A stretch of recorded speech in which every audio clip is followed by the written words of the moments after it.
Some of your pet things that you had the idea to do don't actually work, you know, because it defeats this and this and this. And if you are willing to lose this one thing that originally was such a great part of your pitch that everyone laughed at or loved, and you go like that, and all these things go, and they click together, you know, that's what you have to do.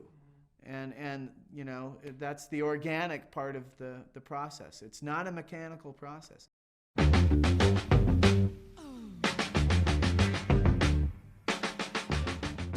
I've always been ambivalent about things like fan service and references to other works.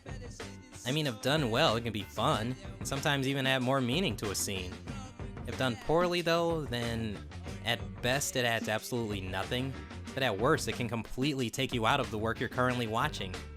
That sour end of the spectrum is all too present in Korra. I mean, sometimes the fan service is fun and is integral to the story, but most of the time it's either forced, I've been dying to ask you, what happened to Zuko's mom? or weird, No! Not my cabbage corp! or dumb, Tell her we will be arriving in 3 days' time. or just flat out doesn't make any sense. So you wanted to acknowledge and show gratitude to your fan base. Cool. Not really, that's groovy. But you've really got to draw the line somewhere. And that somewhere should be before the fan service in your show ends up creating internal contradictions and the loss of suspended disbelief. Because once you cross that line, it just becomes annoying. Let's start with this scene from the very first episode. I've been dying to ask you, what happened to Zuko's mom?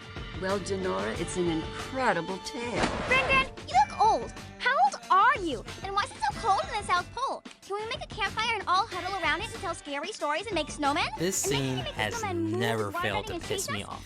It's not funny, it serves no purpose to the story, and frankly, the only reason it's here in the first place is just to further agitate those people who'd been pestering Deeko over the years about the exact whereabouts of Zuko's mother. Ever since we found out that she was actually alive in Avatar, people were expecting to see her and Zuko reunited after so many years apart. And while the reunion would have been nice to witness, I think Deeko ultimately made the smart decision by not showing it happening. I mean, all I do is sort of imply that she and Zuko would find each other eventually, and honestly, that was enough for me. I mean, don't get me wrong, I can understand why people wanted to know. But honestly, I think Deeko should have just taken it as a compliment.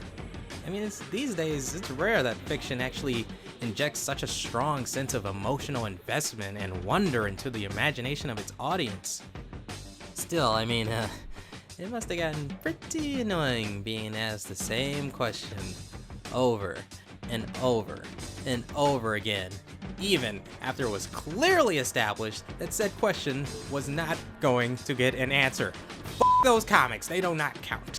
But of all the places to express your annoyance, did you have to do it in the middle of an entirely different story? There's nothing funny or clever about this. I mean, Janora asked the question, and Ikki interrupts Katara before she can answer, and then the subject just gets dropped? Why? What happened? Did her Alzheimer's kick in? Why couldn't she answer the question? And let me make sure I got this straight. Janora has been reading about this stuff?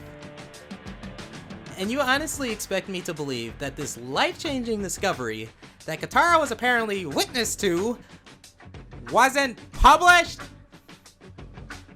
That would be like if George Harrison wrote about his life as a Beatle and didn't include anything about John Lennon. And you know what? That's exactly what he did. You know why? Because everyone in that band who wasn't Ringo was a f***ing to each other.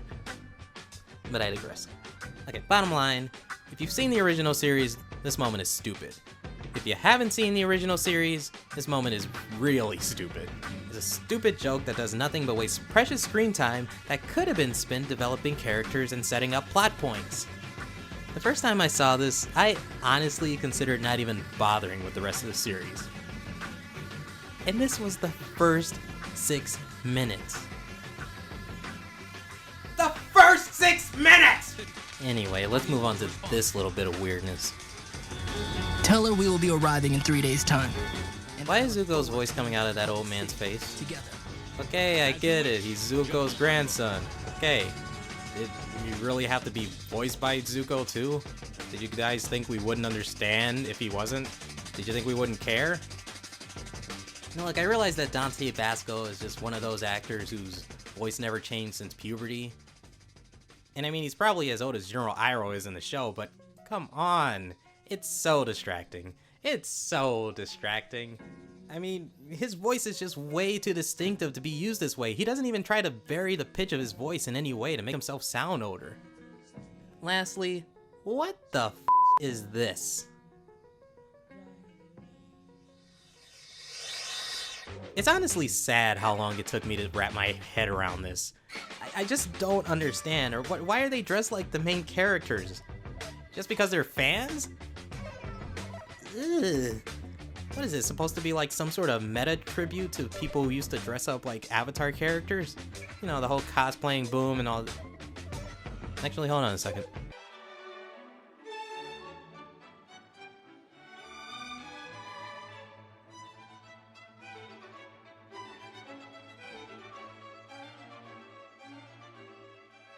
Well, I'll be damned, I was right.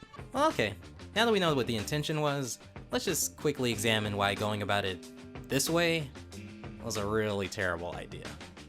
Let's just start with the basic knowledge that, in the real world, sports fans who want to represent their teams typically wear the colors of their team.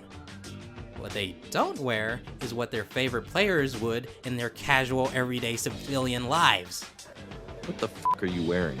How do they even know what Korra, Mako, and Bolin wear in their normal lives? Right down to that fucking scarf. What, are they stalking them or something? It's creepy. And it's not like these three are like Hunter S. Thompson or Groucho Marx or anything. I mean, their wardrobes aren't really anything special within the realm of their own culture and universe. At least not as far as I can tell. And that just makes this obsessive devotion to complete wardrobe accuracy even creepier.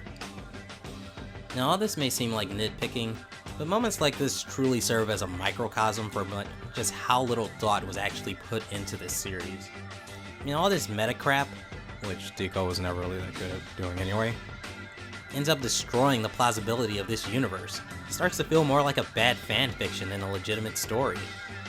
To paraphrase the immortal Harry S. Plinkett, Deco let the outside world influence their storytelling a little bit too much. Instead of letting the story evolve organically, they end up trying to fit in too many things just for fan appeasement.